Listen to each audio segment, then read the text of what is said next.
नमस्कार, India daily देख रहे हैं आप और आपके साथ मैं हूं ऋतु। बुलेटिन की शुरुआत करेंगे और आज बात पश्चिम बंगाल की करेंगे। पश्चिम बंगाल जहां की जनता लगातार पूछ रही है कि आखिर पश्चिम बंगाल में हो क्या रहा है। कहीं एसआईआर का शोर तो कहीं इस पूरे मुद्दे को लेकर के सियासी दल जो है सामने आ रहे हैं, प्रतिक्रियाएं दे रहे हैं। पश्चिम बंगाल के विधानसभा चुनाव भले ही अभी दूर हैं, लेकिन बयानबाजियों का दौर जो है वो शुरू हो चुका है।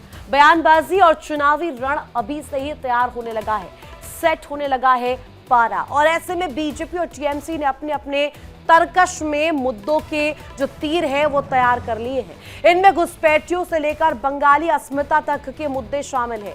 लेकिन इन दिनों बंगाल की राजनीति में जो सबसे ज्यादा चर्चा में है वो है भड़काऊ बयानबाजी। टीएमसी विधायक मदन मित्रा का बयान अभी थमा भी नहीं था कि अब एक और ममता दीदी के नेता ने उग्रवादी बयान दे दिया है। वक्फ के नाम पर तृणमूल कांग्रेस से जुड़े नेता के बयान ने ममता बनर्जी की पार्टी को कटघरे में खड़ा कर दिया है। और बड़ा सवाल उनको लेकर अब खड़ा हो रहा है कि आखिर क्या टीएमसी के भीतर कोई रेगुलेटरी बॉडी नहीं है, क्या कोई इस पर नजर नहीं रखता है। टीएमसी अल्पसंख्यक फोरम के अध्यक्ष वाजिद उल हक का कहना है कि वक्फ की रक्षा के लिए अगर आतंकी बनना पड़े तो मैं उग्रवादी भी बनूंगा।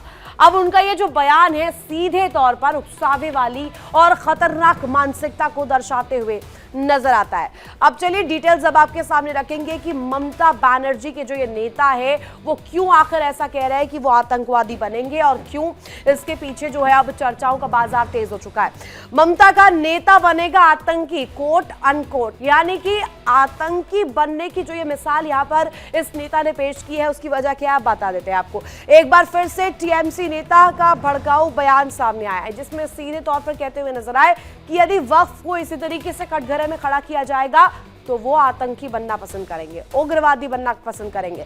वक्फ के नाम पर टीएमसी नेता वाजिद उल हक का ये जो बयान है इसने सियासी हलकों में चर्चाओं का बाजार जो है वो खोल दिया है और वक्फ के लिए हथियार उठाएंगे वाजिद उल हक। वो कह रहे हैं स्पष्ट तौर पर कि आतंकवादी बनना पड़े वो भी बनेंगे, वक्फ की रक्षा के लिए आतंकी बनना पड़े तो मैं बनूंगा। ये हक जो कहते हुए नजर आए इस बयान को लेकर कि अब जो है बीजेपी हमलावर है, बीजेपी जो है सवाल पूछ रही है, बीजेपी जानना चाह रही है कि आखिर ये जो प्रतिक्रिया है इसके मायने क्या है और टीएमसी के नेताओं को आखिर हो क्या गया है, क्यों इतना तुष्टीकरण और ध्रुवीकरण की जो ये आग है भड़काने की कोशिश की जा रही है। आगे बढ़ने से पहले आपको दिखाते हैं कि किस अंदाज में टीएमसी नेता वाजिद उल हक अपनी उग्रवादी सोच को उजागर कर रहे हैं। सुनवाते आपको उन्होंने क्या कुछ कहा। রক্তবিন্দু পর্যন্ত রক্ত থাকবে ইনশাআল্লাহ কিয়ামত পর্যন্ত ওয়াকফ থাকবে, ওয়াকফকে আমরা কেড়ে নিতে দেব না। আমরা লড়াই করব, আমরা শান্তিপ্রিয় লড়াই করতে যাই। যদি মনে করেন জঙ্গি হতে হবে আমরা জঙ্গি হয়েও লড়াই করে দেখিয়ে দেবো, আমাদের হককে ছিনিয়ে নিতে দেব না। तो तृणमूल कांग्रेस पर उग्र बयानबाजी को लेकर सवाल कोई नए नहीं है। इससे पहले भी पार्टी के कई नेताओं ने बयानबाजियों का जो दौर है वो शुरू किया था। टीएमसी के लिए असहज स्थिति पैदा करते हुए कभी अनुशासन के नाम पर तो कभी अन्य चीजों के नाम पर। एसआईआर की आपने स्थिति देखी होगी, वहां पर एसआईआर को लेकर कैसे चर्चाओं का बाजार तेज था। वहां पर भी कहा गया कि जानबूझकर चुनाव से पहले ये मुद्दा जो है केंद्र सरकार ला रही है। हाथ पैर तोड़ने जैसी धमकियां तक दी गई तो कभी चुनाव के दौरान ही हिंसा और धमकियों को लेकर पार्टी नेताओं के वीडियो भी सामने आते रहे। अब विपक्ष का आरोप है कि ममता बनर्जी की टीएमसी में ऐसे बयानों पर या तो देर से कार्रवाई होती है या फिर मामला ही दब जाता है, मामला ही ठंडे बस्ते में चले जाता है। यही वजह है कि अब वक्फ को लेकर वाजिद उल हक के कथित बयान को इसी कड़ी में देखा जा रहा है जहां उग्र भाषा का इस्तेमाल कर माहौल को भड़काने की कोशिश की जा रही है। चलिए अब डिटेल्स आपके सामने रखते हैं। भड़काऊ बयान में किस तरीके से टीएमसी के जो नेता है वो माहिर है, डिटेल्स अब आपके सामने रखते हैं। यहां पर देखिए पहले भी कई दफा ये बयानबाजियों का जो दौर है वो शुरू हो चुका है। टीएमसी नेताओं के भड़काऊ बयान कोई नई बात नहीं है, पहली बार नहीं हो रहा है, इससे पहले कई दफा हमने देखा है। हुमायूं कबीर को याद कीजिए, मदन मित्रा को आप याद कीजिए और इसके बाद अब कल ही तो ये तस्वीर सामने आई थी जहां किस तरीके से कृष्ण मंदिर को लेकर के तस्वीर सामने आई। ममता के करीबी मदन मित्रा ने विवादित शर्मनाक बयान दिया था। विवादित बयान में किस तरीके से उन्होंने अपनी बात रखी थी और कहा था कि भगवान भगवान राम को सीधे सीधे मुस्लिम तक करार दिया था, कहा था कि भगवान राम तो मुस्लिम है, वो मुसलमान तबके से आते हैं। टीएमसी नेता कृष्णदास ने विवादित बयान दिया था। उन्होंने क्या कहा था वो आपको बताते हैं। कृष्णदास ने कहा था, जिसमें वो विवादित बोल कहते हुए, विवादित बयान देते हुए कहते हुए नजर आए थे कि पाकिस्तान और बांग्लादेश हमारे भाई जैसे हैं। ये वही जो दो देश है जिनके लिए तस्वीर जो है अभी दुश्मन भरी स्थिति से देखा जाता है, दुश्मन की निगाहों से देखा जाता है, और उनके लिए कहते हुए नजर आए ये कि पाकिस्तान और बांग्लादेश दोनों ही भाई जैसे हैं। बांग्लादेश की कट्टरता का असर बंगाल की राजनीति पर भी पड़ता हुआ नजर आ रहा है, और बीजेपी अब सीधे सीधे इस मुद्दे को लेकर के कहीं ना कहीं बहुत ज्यादा आक्रामक हो गई है। बीजेपी इस मुद्दे को भुनाना चाहती है। बीजेपी ने कहा कि बंगाल में बांग्लादेश वाले हालात पैदा करने की कोशिश हो रही है, जो वो नहीं होने देंगे। बंगाल को बांग्लादेश नहीं बनने देंगे। हालांकि बंगाल की बांग्लादेश से तुलना को टीएमसी ने भड़काऊ और समाज तोड़ने वाली कोशिश बताया है। टीएमसी अब ये कह भी रही है तो इसमें भी बड़े सवाल खड़े होते हैं। टीएमसी हर जो बयान है वो इसी तरीके से तोल मोल कर देती है, जो कि सीधे सीधे उनको राजनीति करने में, वोट बैंक की सियासत खेलने में कहीं ना कहीं मदद करे, उन्हें बूस्टअप दे। लेकिन टीएमसी नेता वाजिदुल हक ने जो धमकी दी है वो बीजेपी के आरोप है, जो सीधे सीधे बीजेपी कटघरे में खड़े कर रही है, टीएमसी को साबित कर रही है, सीधे जो है स्पष्ट कर रही है। मुर्शिदाबाद में कुछ वक्त पहले वक्फ कानून के नाम पर हिंदू विरोधी हिंसा हुई थी, और बीजेपी उसकी भी अब याद दिला रही है। बीजेपी कह रही है याद कीजिए उस दौरान भी मुर्शिदाबाद में क्या हुआ था। मुर्शिदाबाद की तस्वीर भी कुछ ऐसे ही सामने आई थी जब टीएमसी ने ये आग लगाने की कोशिश की थी। अब चलिए डिटेल्स आपके सामने रखते हैं कि बीजेपी का टीएमसी पर यह हमला जो है वो किस तरीके से नजर आ रहा है। भड़काऊ बयान पर बीजेपी ने टीएमसी को घेरा है और सीधे सीधे कटघरे में अब टीएमसी की सरकार को ले आए हैं। बीजेपी के निशाने पर ममता बनर्जी है, मुख्यमंत्री है, और सीधे तौर पर कह रहे हैं कि ममता बनर्जी के इशारों पर ही ये सारा कुछ हो रहा है। बेशक से जो बयान है वो नेता इनके दे रहे हैं, लेकिन इशारा और सीधे सीधे हामी है मुख्यमंत्री की।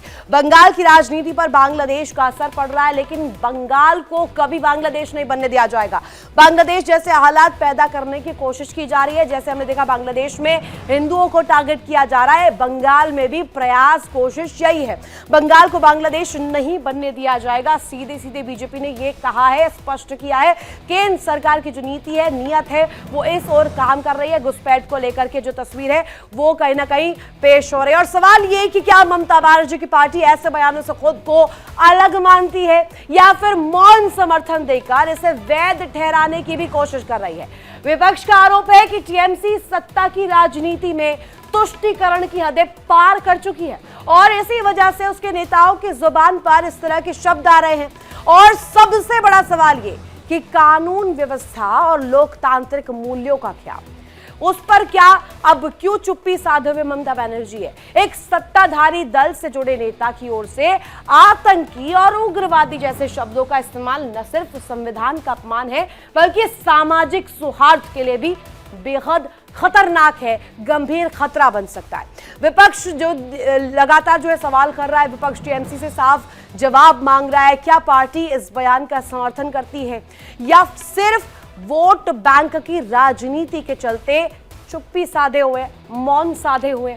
आलोचकों का कहना है कि अगर ऐसे बयानों पर सख्त कार्रवाई नहीं हुई तो यह संदेश साफ जाएगा कि टीएमसी की शय पर यह सब कुछ हो रहा है, और ममता बनर्जी की इसमें हामी है। ममता बनर्जी ने ग्रीन सिग्नल दिया है, जिसके बाद ये नेता जो है लगातार इस तरीके की बयानबाजी जो है वो कर रहे हैं। उग्र और भड़काऊ सोच को मौन स्वीकृति क्या मानी जाए।